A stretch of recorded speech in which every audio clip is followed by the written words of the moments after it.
Saya ucapkan kepada semua rakan-rakan media yang sudi hadir untuk satu sidang media. Saya bersama dengan rakan-rakan Wabi Datuk Amiruddin, Timbalan Pesuruhjaya PAS Negeri Kedah, Datuk Dr. Ismail, Timbalan Pesuruhjaya, Ustaz Fakhruddin, Timbalan Pesuruhjaya, dan Ustaz Ahmad Yahya, Jawatankuasa Perhubungan, dan juga Adun Alok Mengkudu. Pagi ini saya memanggil sidang media ini untuk ada beberapa perkara yang penting untuk disampaikan kepada media, iaitu respon kami. Pertama, terhadap perkara yang berkaitan dengan isu pemindahan semula insaniah daripada kampus Mergong itu balik ke Kuala Keteh. Apabila kenyataan yang dibuat oleh Datuk Tajul Urus, iaitu Esko Pendidikan Kerajaan Negeri Kedah, yang mengumumkan bahawa pindah semula ke Kuala Keteh. Ini menjadikan kami sangat bukan nak guling kerajaan, tapi gelak terguling-guling. Gelak terguling-guling lah. Sebab dalam tempoh berapa bulan sahaja daripada sebelum ini yang diumumkan oleh Yang Amat Berhormat Menteri Besar sendiri untuk dipindah balik daripada Kuala Keteh ke Mergong, khususnya untuk kursus yang berkaitan dengan muamalat, muamalat balik ke Mergong. Tiba-tiba hari ini nak dibalik ke Kuala Keteh. Baik, isunya ialah pengumuman yang dibuat sebelum ini oleh Yang Amat Berhormat Menteri Besar bahawa kampus Kuala Keteh seluruh itu akan dipindah balik ke Mergong itu adalah kerana keprihatinan kerajaan dan insaniah terhadap staf yang jauh nak berulang-alik daripada Alustar ke Kuala Keteh. Itu isu pokok, itu isu pokok. Begitu juga dengan hal-hal yang berkaitan dengan pelajar dan sebagainya, yang dia rasakan bahawa lebih baik selesa duduk di Mergong.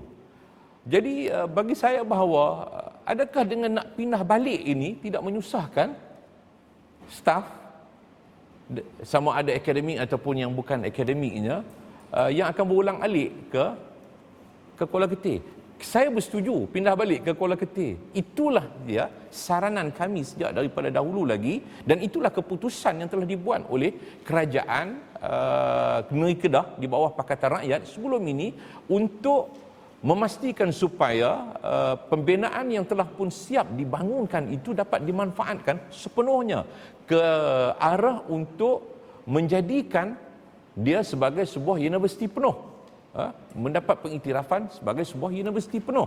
Itu tujuan diadakan kampus Indo, dibangunkan dengan sejumlah keuangan yang begitu besar. Dan Menteri Besar sendiri mengatakan bahawa itu satu pembadiran, kerana pelaburan dalam insaniah itu tidak memberikan pulangan kepada negeri, kepada kerajaan, seperti mencurah air di daun keladi. Itu kenyataan yang disebut oleh Yang Amat Berhormat Datuk Mokris, disiarkan oleh Sinar Harian. Jadi sebab itu dia kata kena pindah, sebab dia kata tidak ekonomi di sana, kita terpaksa tanggung bayar sampai 40 juta 45 juta setahun 45 juta setahun untuk menanggung hutang yang dibuat oleh kerajaan dahulu. Jadi bagi saya bahawa tiba-tiba keputusan yang baru ini nak balik ke sana, ini menunjukkan, saya nak sebutnya, menunjukkan bahawa betapa lemahnya tahap pengetahuan Menteri Besar Negeri Kedah kita ini dalam nak menguruskan pendidikan tinggi, dalam nak menguruskan soal pendidikan dan pengajian tinggi. Jadi sebab itu saya nak katakan di sini bahawa ini menunjukkan bahawa MB tidak ada pengetahuan dalam nak membantu institusi pengajian tinggi, khususnya insaniah itu sendiri. Dan saya juga nak minta supaya pihak Menteri Besar memohon maaf kepada pelajar-pelajar, memohon maaf kepada ibu bapa dan memohon maaf kepada kaki tangan atas keputusan dia dulu dia buat balik ni, dan kemudian nak pergi balik ni, dia kena minta maaf sebab dia telah menyusahkan ramai orang. Dia telah menyusahkan pelajar yang dah balik ke sana dulu, kemudian patah balik ke sini. Staff yang dah pergi mengajar di sana tiba nak kena patah balik ke sini, kemudian nak pergi balik ke sana. Jadi dia telah banyak menyusahkan orang, termasuk ibu bapa yang terkesan atas keputusan bolak-balik yang dibuat oleh pihak kerajaan negeri Kedah, khususnya oleh Yang Amat Berhormat Menteri Besar. Jadi saya minta dia kena minta maaf dan dia kena tanggung sepenuhnya. Saya minta kerajaan negeri dan juga pihak insannya kena tanggung sepenuhnya pemindahan ini. Kos pemindahan, iaitu kos pemindahan dari segi perbelanjaan pelajar, nak pindah pengangkutan mereka, nak pindah nak angkut barang, termasuk pemindahan staf sendiri. Bila staf nak pindah rumah dan sebagainya, nak kena angkut barang dan sebagainya, dia kena tanggung sepenuhnya kepada staf ini supaya meringankan beban sara hidup mereka, kerana 2 kali mereka terpaksa terlibat dalam pemindahan ini. Dan begitu juga dengan pemindahan 5,000, hampir 5,000 lebih lah, campur dengan kursus pengajian Islam, hampir dekat 5,000 kursus pengajian Islam, dekat 5,000 orang yang telah pun sedia belajar di kampus Meragong sejak daripada dulu ni pun akan dipindah balik, kecuali perubatan sahaja yang akan dikekal. Jadi yang 5,000 ni pun saya minta supaya ditanggung sepenuhnya oleh pihak kerajaan dan juga pihak insannya untuk pemindahan mereka. Jadi keutamaan itu harus diberikan juga khususnya kepada mereka yang telah terbeban sebanyak 2 kali pemindahan. Yang pertama yang dibuat sebelum ini, dan kemudian patah balik ke sini, kemudian nak patah balik ke sana. Jadi saya minta supaya pihak Yang Amat Berhormat Menteri Besar mohon maaf kepada pelajar, ibu bapa dan staf insaniah atas kesusahan yang terpaksa mereka tanggung, dan Menteri Besar juga harus mengakui kesilapan keputusan yang telah pun dibuat, dan sepatutnya beliau tidak seharusnya membuat keputusan secara tidak dibuat perundingan dengan mereka-mereka yang profesional dalam hal-hal yang berkaitan dengan pengajian ataupun pendidikan tinggi ini.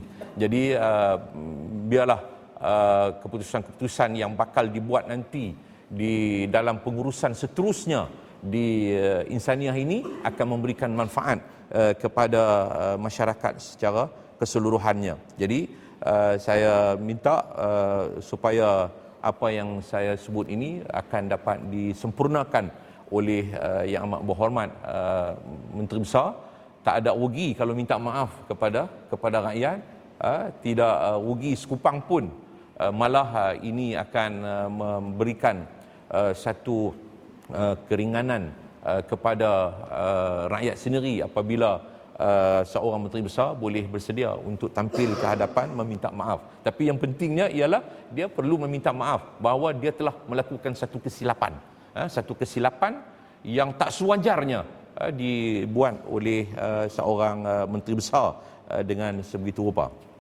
Yang akan terbabit dengan pemindahan ini nanti, satu yang muamalat yang pindah dulu balik ni dia 1,200 orang. 1,200 orang kursus muamalat yang dah balik ke sini dengan 30 orang pensyarah. Jadi mereka ni akan balik ke Kuala Ketir. Kemudian yang pengajian Islam ni lebih kurang 5,000 orang. 5,000 orang. Pensyarah pun lebih daripada 100 orang, termasuk daripada pensyarah daripada luar negara. Lebih daripada 100 orang. Jadi kampus Meragong ni hanya akan tinggal perubatan. Perubatan ini pelajar 24 orang. 24 orang pelajar perubatan ni lebih kurang 24 orang.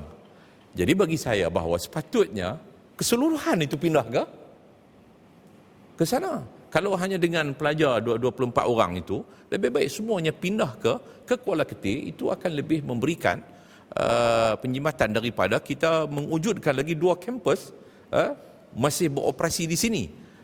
Jadi bagi saya bahawa ini suatu yang keputusan yang agak canggung yang dibuat oleh pihak kerajaan. Jadi apapun saya nak tekankan di sini ialah tanggungan pemindahan kepada pelajar-pelajar dari si pengangkutan mereka, apa-apa kos itu harus ditanggung oleh pihak kerajaan, kerana khususnya kepada kursus muamalat itu mereka terpaksa berpindah balik setelah mereka berpindah ke Kuala Ketih sebelum daripada ini. Baik. Isu pindah dulu ni bukan pasal asrama. Saya ada salinan dalam sinar harian. Isu pindah dulu, alasan dia bukan pasal asrama. Alasannya keprihatinan Menteri Besar terhadap kaki tangan yang berulang daripada Alustang ke Kuala Ketih. Bukan pasal asrama, tak timbul isu asrama. Asrama memang waktu tu memang tengah duk buat. Tak ada masalah pun. Hak yang lain boleh duduk di sana di asrama sementara dan sebagainya, tidak ada masalah. Isu dia ialah isu pertama, tidak ekonomik. Tidak memberikan pulangan keuangan kepada kerajaan. Itu kampus Kuala Ketih. Seperti mencurah air di daun keladi. Itu kata Datuk Mukhris. Kemudian kesian kepada kaki tangan. Berulang alik daripada Alustang ke Kuala Ketih. Dia kata keluar sebelum subuh. Balik pukul 8 malam baru sampai. Macam mana hubungan mereka dengan keluarga. Jadi sekarang ni, lepas ni macam mana? Adakah perkara itu tidak timbul? Saya bersetuju pindah semuanya ke sana, tapi isunya ialah maknanya Menteri Besar kita ni blur. Itu yang dah diheboh di kalangan ramai orang di negeri Kedah ni. Dia kata, pegawai kerajaan berkata Menteri Besar kami ni blur. Dia kata blur. Dia blur lah ni maknanya dulu dia kata pasal kaki tangan ni duk berulang alik jauh. Jadi sekarang ni dia nak suruh kaki tangan dia berulang pula daripada Alustang ke Kuala Ketih. Blur. Bukan pasal asrama. Sekarang ni dia tunjuklah kata asrama bila dah siap nanti baru kita nak pindah balik. Tapi isu dia patah balik dulu mai ke Meregung, tak langsung timbul pasal asrama. Yang timbulnya ialah Kuala Ketih tidak berikan pulangan kepada kerajaan. Kita terpaksa tanggung hutang yang pada nama 45 juta setahun, kita nak kena bayar balik. Jadi lepas tu dia balik ke sini dengan gambaran bahawa mungkin akan ada pihak lain yang akan mengambil alih Kuala Ketih nanti.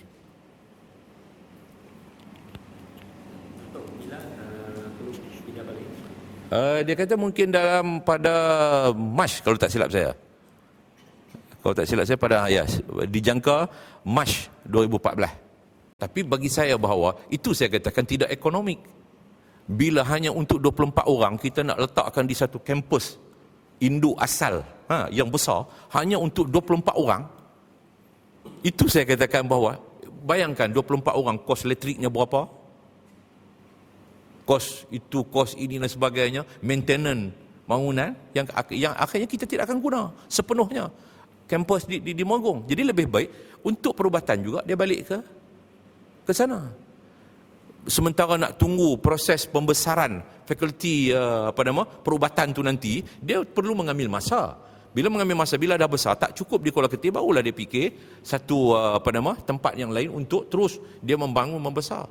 Tetapi kita sudah sediakan untuk kampus Kuala Ketih itu mencukupi 7,000 pelajar. Sama ya, untuk 7,000 pelajar. Kerajaan Pakatan Rakyat dulu bawah kepimpinan Allahyarham Tan Sri Ustaz Azizan bersama dengan rakan-rakan saya ni telah bangunkan kampus Kuala Ketih itu untuk menampung 7,000 pelajar. Tiba-tiba kita nak tinggal di sini ni untuk 24 orang. Hanya satu kos saja.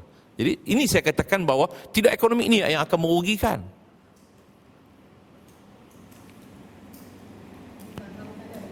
Ya. Ya, itu saya katakan bahawa bila seseorang yang profesional dalam bidang itu bercakap, dia akan bercakap untuk melihat kepada masa depan. Melihat kepada masa depan. Dia tidak melihat kepada satu tempoh masa yang singkat, yang pendek. Jadi sebab itu sepatutnya Yang Amat Berhormat Perdana Menteri Besar ini pada waktu dia nak buat keputusan dulu nak patah balik itu, dia kena dapat pandangan daripada orang dalam bidang itu. Dia tak boleh ambil pandangan daripada orang yang tidak ada kaitan. Umpamanya pada waktu itu dia ambil pandangan daripada pegawai kerajaan negeri yang dilantik untuk duduk dalam insaniah. Jadi orang ini tidak ada pandangan tentang masa depan bagi berkaitan dengan pengajian tinggi. Kalau Allahyarham Tun Razak dulu pergi dengar orang yang tidak ada dalam kepakaran bidang pendidikan tinggi, sudah tentu UKM tidak boleh wujud membangun sampai hari ini. Hari ini UKM daripada tempat yang berhutan dulu kan, sudah menjadi satu institusi pendidikan yang hebat dan menjadi satu bandar yang cukup hebat. Dan inilah visi Kerajaan Pakatan Rakyat Negeri Kedah di bawah kepimpinan Allahyarham Tan Sri Ustaz Azizan dengan rakan-rakan saya ini, ialah untuk mewujudkan institusi pendidikan insaniah itu di Kuala Ketir, dan akan menjadikan Kuala Ketir sampai ke Baling Sungai Petani itu satu bandar yang besar yang akan memberikan pulangan yang baik kepada masyarakat dan rakyat setempat. Jadi saya ucapkan terima kasih pada rektor baru ni yang akhirnya berjaya untuk meyakinkan yang Muhammad Menteri Besar. Jadi saya ingat lepas ni Menteri Besar kena masuk kuliah lain lah di insaniah, kuliah pengurusan.